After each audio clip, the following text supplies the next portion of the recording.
नमस्कार आप सभी को। मेरा नाम है अशोक वीर यादव एडवोकेट और मैं आप सभी के लिए लीगल एडवाइजर वीडियोस अपलोड करता हूं, जो कि आप सब लोग उसको लाइक करते हैं, पसंद करते हैं, शेयर करते हैं, सब्सक्राइब भी करते हैं। और अब तक अगर आपने इस चैनल को सब्सक्राइब नहीं किया तो सामने लाल रंग का जो बटन है उसको तुरंत प्रेस करिएगा और दूसरे लोगों तक भी इस जानकारी को शेयर करिएगा।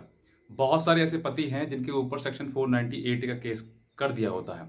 उनको मालूम है कि ये जो केस है वो झूठा है बिल्कुल। पत्नी को भी मालूम है कि ये केस जो किया है वो बिल्कुल झूठा है, लेकिन फिर भी कहीं न कहीं उस चीज़ से वो वंचित रह जाते हैं। वो सोचते हैं कि इस केस को कैसे न कैसे ख़त्म कराया जाए, क्योंकि ये झूठा केस है। लेकिन वो केस जो है एक बार दर्ज हो जाता है तो उसके बाद वो ख़त्म नहीं हो पाता है, क्योंकि उसको आपको कहीं न कहीं फ़ाइट करना पड़ता है। तो फिर उसके पास 2 ही आपके पास 2 ही रास्ते होते हैं। एक तो ये है कि आप उसको जो एफ़आईआर है वो अगर झूठी है, आपको मालूम है और उसका आपका सबूत है, आपके पास एविडेंस है कि मेरे खिलाफ जो एफ़आईआर कराई है वो पूरा झूठा है और उसका मेरे पास पूरा एविडेंस है हर बात को झूठा साबित करने के लिए। तो आपके पास रास्ता है कि आप हाई कोर्ट का दरवाज़ा खटखटाएँ और उसके द्वारा जो है हाई कोर्ट के पास ही एक पावर ऐसी है जिसके द्वारा कि आपकी जो एफ़आईआर है वो क्वैश हो सकती है, यानी कि रद्द हो सकती है। दूसरा ये रास्ता है कि आप उसको मेडिएशन के द्वारा करा करा लिया जाए। यानी कि मेडिएशन का मतलब कि अगर आप दोनों पति-पत्नी किसी प्रकार से मान लीजिए गलती से पत्नी ने आपके ऊपर एफ़आईआर कर दी और एफ़आईआर के बाद जो है वो पत्नी खुद चाहती है कि मैं मेडिएशन के द्वारा या फिर किसी समझौते के द्वारा मैं आपके साथ में रहना चाहती हूँ। तो आप जो पति है वो दोनों पति-पत्नी दोनों के साथ जो है मतलब दोनों के आपसी समझौते से वो एफ़आईआर क्वैश हो सकती है। नीचे हो सकती है, थाने से हो सकती है, मेडिएशन से हो सकती है, नीचे निचले कोर्ट से भी हो सकती है। लेकिन जहाँ पर पत्नी राज़ी नहीं है, वहाँ पर क्या हो?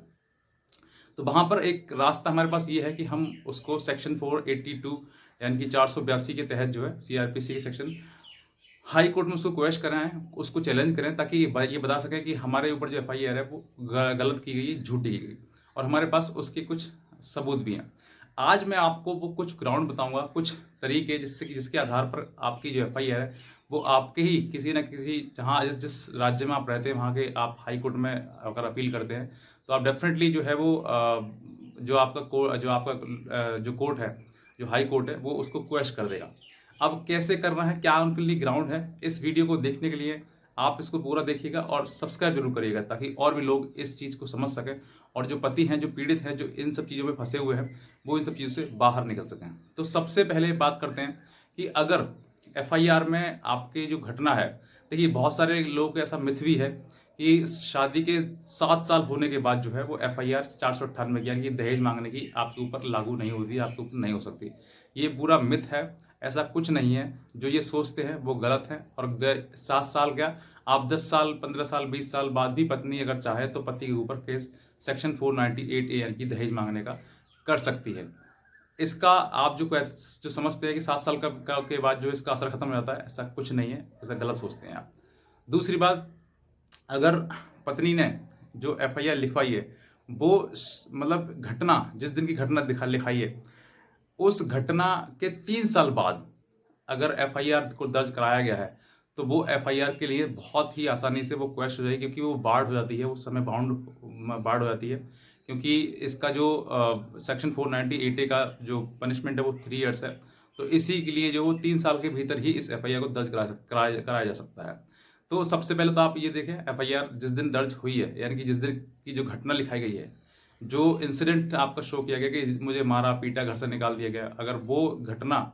जिस दिन की शादी से इसका तालमेल कुछ नहीं है। शादी अगर आप सोचते हैं कि सर शादी भी 4 साल पहले हुई थी, 4 साल बाद उसने एफआईआर कराई है, ऐसा कुछ नहीं है। आप जो एफआईआर है उसमें घटना की दिनांक देखिए कि जिस दिन घटना कराई है, जिस दिन घटना लिखवाई है, उस घटना का जो समय है,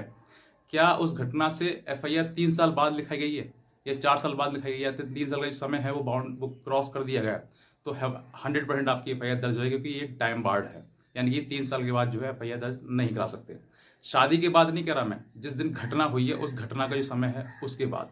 ये आपको देखना है अपनी एफआईआर में। दूसरा ये ग्राउंड है कि अगर थाना है, पुलिस स्टेशन है, उसके द्वारा आपके जो परिवार के लोग हैं उनको निकाल दिया गया है चार्जशीट में से, यानी कि एफआईआर में से। एफआईआर में जो आपने नाम दिए थे, आपने 5 नाम दिए, तो उसमें से 3 नाम जो है निकाल दिए गए और 2 नाम के आधार पर जो है चार्जशीट लगा दी गई। तो पुलिस को ये लगा कि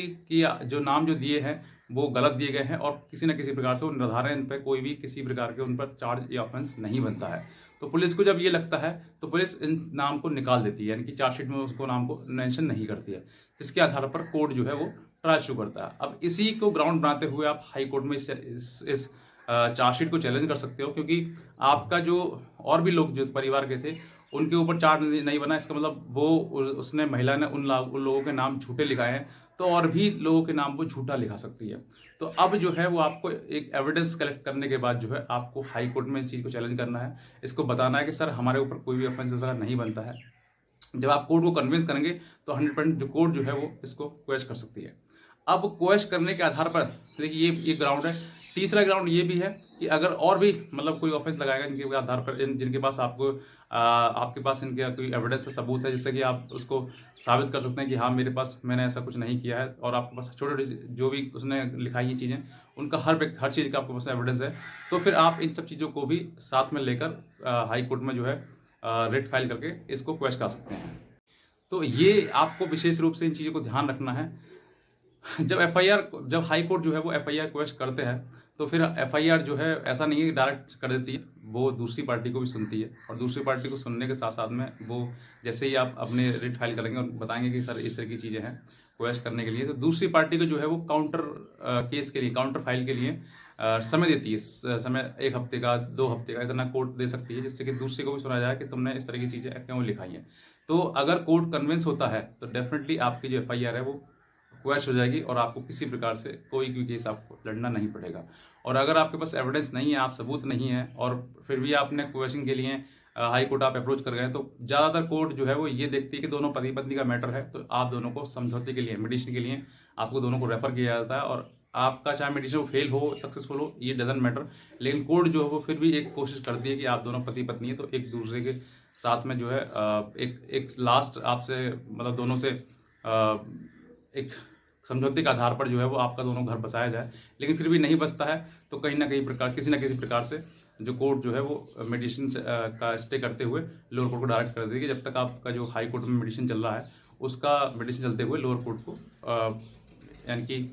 स्टे कर दिया जाए। तो ये प्रोसीडिंग नीचे लोअर कोर्ट की स्टे होती है। आई होप सो कि आप आज का वीडियो जो है आपको काफ़ी समझ में आया होगा, काफ़ी लाभदायक आपको हुआ। अगर आपको लगा कि अच्छा है तो आप इस नीचे चैनल जो सब्सक्राइब है उसको तुरंत प्रेस करें और दूसरे लोगों तक भी इस जानकारी को शेयर करिएगा। तो बस मैं इतना कहना चाहूँगा, बाकी आज की वीडियो के लिए आप सभी बहुत बहुत धन्यवाद।